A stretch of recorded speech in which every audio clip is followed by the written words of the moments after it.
नमस्कार, एक बार फिर आप लोगों का स्वागत है इस चैनल पर। जैसा कि आप लोग जानते हैं कि इसमें इंग्लिश को बहुत ही सरल तरीके से बताया जा रहा है ताकि हर वो बच्चा कर सके जो इंग्लिश से दूर भागता है, जिसको इंग्लिश में कोई प्रॉब्लम है। बच्चों के अंदर हेजिटेशन हो ही जाती है, स्वाभाविक है। मैं पवन शुक्ला आपका स्वागत करता हूं। 20 सालों के तजुर्बे के साथ कोशिश करना चाहता हूं कि गांव शहर के हर बच्चे तक वो पहुंचे जो कि आसान भाषा में इंग्लिश को सीखना चाहते हैं, जिनको दिक्कत आती है। ये किसी भी उम्र के लिए है, किसी भी वर्ग के लिए है जो सीखना चाहते हैं। आइए आज क्या सीखते हैं उसके बारे में मैं आपको बताऊं। कुछ सेंटेंसेस पढ़ने जा रहा हूं जो आपके सामने स्क्रीन पे दिखाई दे रहा है। I am 32 years old. My brother is very tall. He is a policeman. It is 10 o'clock. You are late. I am tired. I am hungry. Here is your key. This bag is heavy. ये सारे sentences कौन से हैं? इसमें आप देख रहे हैं कि is are am का यूज़ हो रहा है। is are am का यूज़ कैसे होता है इसके बारे में पिछली वीडियोस में मैंने आपको बताया कि is की हिंदी क्या होती है, are की हिंदी क्या होती है और am की हिंदी क्या होती है। वो आप देख सकते हैं, जान सकते हैं। इज़ आर एम को सीखने के बाद अब हम सेंटेंस बनाना शुरू करेंगे। इसमें जो काफ़ी सारे वर्ड्स हैं उनकी हिंदी और उनको कैसे यूज़ करते हैं इसके बारे में आपको पहले ही बताया जा चुका है। दो चीज़ों का ज़रूर ध्यान रखें कि एक वर्ड ऑर्डर प्रॉपर होना चाहिए। अगर वर्ड ऑर्डर में आपने सही नहीं लिखा, जैसे अगर आपने फॉर एग्जांपल मैं लेता हूँ आई एम 32 ईयर्स ओल्ड, अगर यहाँ पे आई एम 32 ईयर्स ओल्ड, ये वर्ड का एक क्रम है जो कि आप देख रहे हैं। अगर आप इस क्रम में ना लिख के आई 32 एम ओल्ड ईयर लिख देंगे तो उसका कोई सेंस नहीं निकलेगा। तो ये सारे सिंपल सेंटेंस हैं जो मैंने आपको बताया। सिंपल सेंटेंस का वर्ड ऑर्डर क्या होता है? सब्जेक्ट, फिर वर्ब आता है। सब्जेक्ट किसे कहते हैं वो आपको पिछली वीडियोस में बताया जा चुका है। वर्ब आता है, फिर उसके बाद बाकी वर्ड्स आते हैं। तो ये सेंटेंस स्ट्रक्चर कैसे बना इसकी जानकारी आपको अभी आगे दी जाएगी। अब आप अगले स्लाइड में देख रहे हैं जैसा कि आपके सामने है, इसमें मैं आपको बताना चाहता हूँ कि इज़ आर एम से सेंटेंस कैसे बनाते हैं। बहुत ही अच्छा लेसन है, इसको ध्यान से समझिए, बहुत आसान भी है। ये शुरुआत आसानी से हो रही है। अगर आप इसको जितनी अच्छी तरह कर लेंगे आपकी आने वाली क्लासेस उतनी अच्छी होंगी, आपको समझने में उतनी आसानी होगी। क्योंकि अगर आप आई एम ए बॉय कह सकते हैं तो आप आई एम प्लेइंग भी कह सकते हैं। आई हैव ए पेन कह सकते हैं तो I have completed my work भी कह सकते हैं। तो बेस अगर आपका मजबूत हो गया एक बार तो आपको आगे चल के कभी दिक्कत नहीं आएगी। तो इस स्लाइड में आप क्या देख रहे हैं? ये सिंपल सेंटेंस है, इसमें इज़ आर एम का यूज़ है। सबसे पहले सब्जेक्ट है, फिर वर्ब है। वर्ब हमने क्या चुने? सिर्फ 3, इज़ आर एम, उसी से रिलेटेड ये सेंटेंसेस हैं। तो आइए देखिए, पहली लाइन में आपने देखा I we you they, plural. Plural means बहुत सारे सब्जेक्ट्स होते हैं। जब बच्चे, लोग, पेंसिल्स, इस तरह से। ही, शी सिंगुलर, राम, सीता नाम भी हो सकता है इसकी जगह। तो इसके सामने आप देख रहे हैं एम आर इस दूसरी लाइन में लिखा हुआ है। ये वर्ब्स हमेशा सब्जेक्ट के अकॉर्डिंग ही लगते हैं। आई के साथ एम लगता है, वी यू दे के साथ आर लगता है, ही शी के और सिंगुलर के साथ इस लगता है। आप देख ही रहे हैं।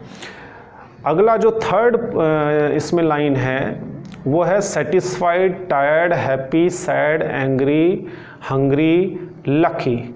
ये वो वर्ड्स हैं जो इनके साथ यूज़ होते हैं। इसमें हम एक्शन की बात नहीं कर रहे हैं, इसमें डिस्क्राइब कर रहे हैं किसी सिचुएशन को। जैसे आई एम सेटिस्फाइड, मैं संतुष्ट हूँ। इसमें कोई काम नहीं हो रहा है, अभी आपको एक्शन वाले सेंटेंस नहीं सिखाए जा रहे हैं। ये नॉन एक्शन सेंटेंस है, इसमें कोई एक्शन नहीं है, ये सिर्फ डिस्क्राइब कर रहे हैं। जैसे मैं क्या हूँ, वो कैसा है, इस तरह से। I am tired, tired means थका हुआ, हैप्पी मीन्स खुश, सैड मीन्स दुखी, एंग्री मीन्स गुस्से में, हंग्री मीन्स भूखा, लकी मीन्स आप जानते ही हैं कि लकी भाग्यशाली होना। तो इसमें आई एम के साथ भी ये सारे वर्ड जोड़ सकते हैं और आप कई सेंटेंस बना सकते हैं। इसमें वी यू दे के साथ आर जोड़िए, आर के साथ भी सेटिस्फाइड से लेकर लकी तक सारे वर्ड्स बना सकते हैं। ही, शी सिंगुलर, इसके साथ इज यूज़ होता है। इसके साथ भी आप इन सारे वर्ड्स को जो लास्ट वाली लाइन में है सेटिस्फाइड, टायर्ड, ये सारे यूज़ कर सकते हैं। तो इस तरह से आपके सिंपल सेंटेंस बन जाएंगे। सिंपल सेंटेंस का मतलब यही होता है कि जिसमें हम कुछ बता रहे हों। जैसे आई एम सेटिस्फाइड, तो मैं कुछ बता रहा हूँ, मैं संतुष्ट हूँ। इसमें आपको कुछ बताए जाने की कोशिश की जा रही है। इसमें कोई कुछ कर नहीं रहा है। आई एम रनिंग, नहीं। ही इज़ प्लेइंग, नहीं। वी आर ईटिंग, नहीं। तो ये एक्शन नहीं है इसमें। ये विदाउट एक्शन वाले हैं लेकिन यूज़ इज आर एम का ही है, और common subject I we you they plural he she ये सारी चीज़ें हैं ही हैं। जो एक्शन वाले हैं वो आपको बाद में बताए जाएंगे। अगली स्लाइड में आप देखेंगे ये नेगेटिव सेंटेंस है। नेगेटिव सेंटेंस किससे बन रहे हैं? वर्ब वही है इज आर एम, इसके साथ नॉट लगा दिया जाता है। तो इसका वर्ड ऑर्डर क्या है? सबसे पहले हम सब्जेक्ट लिखेंगे, फिर वर्ब लिखेंगे, फिर हम नॉट लिखेंगे।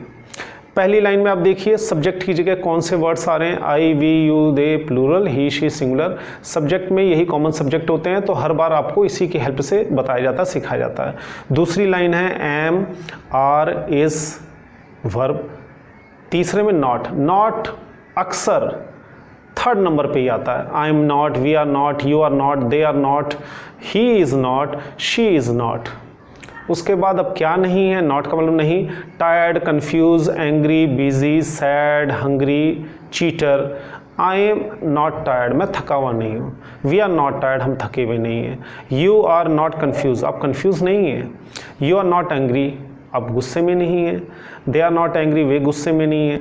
तो आई वी यू दे इनकी हिंदी क्या है? कॉमन तो सभी जानते हैं, लेकिन अगर और डीप में जाना हो तो पिछली वीडियोस को देखें आप, उससे आपको बहुत हेल्प मिलेगी। आई वी यू दे की हिंदी क्या है, इज आर एम की हिंदी क्या है, और ये जो वर्ड्स हैं tired, confuse, angry, busy, sad, hungry, cheater, इनकी हिंदी आपको पता ही है, फिर भी मैंने आपको बता दी है। तो अभी तक आप दो चीज़ें सीख चुके हैं, इज आर एम से सिंपल सेंटेंस कैसे बनाएं और इज आर एम से नेगेटिव सेंटेंस कैसे बनाएं। अब इसके बाद हम सीखेंगे क्वेश्चन के बने। यही तीन तरह के वर्ड ऑर्डर्स होते हैं जिनको हमें जानना जरूरी होता है।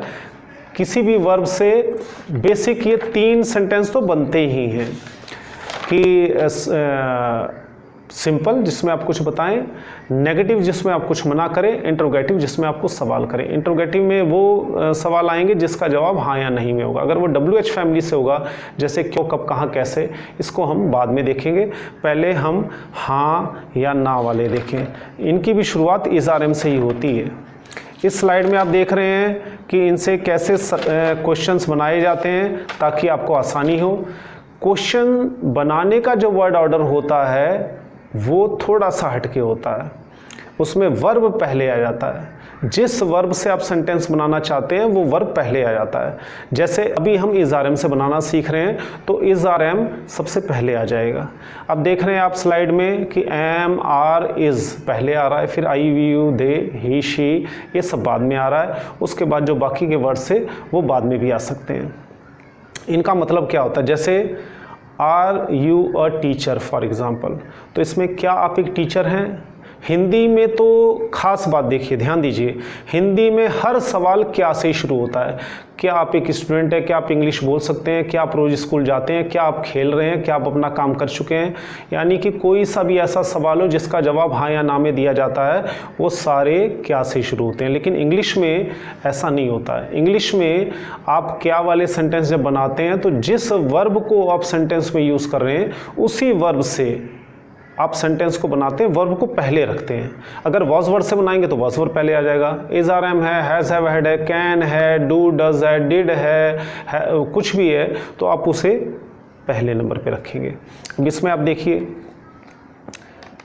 अब इसमें teachers, players, a teacher, your friend, ये सारे वर्ड्स दिए हुए हैं।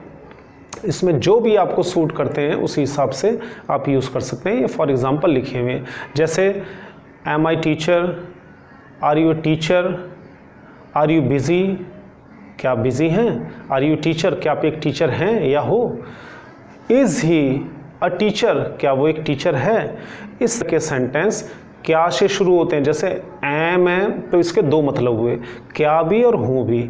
आर है तो इसके दो मतलब हुए, क्या भी और हैं या हो भी। लास्ट में आएगा ये। इज़ है, जैसे क्या डैश डैश डैश है, क्या वह है, थका है, भूखा है, गुस्सा है, कंफ्यूज है, टीचर है, आपका दोस्त है, आपका भाई है, तो ये वर्ड्स बीच में आते हैं। लेकिन शुरू में हमेशा इज़ या ज़रूरत के हिसाब से आर या फिर एम। तो ये सारी चीज़ें आपने सीखी।